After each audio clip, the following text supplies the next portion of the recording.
దగ్గరికి ఏమన్నా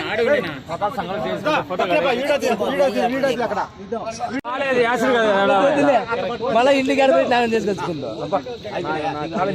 ఊరుకో ఉంచము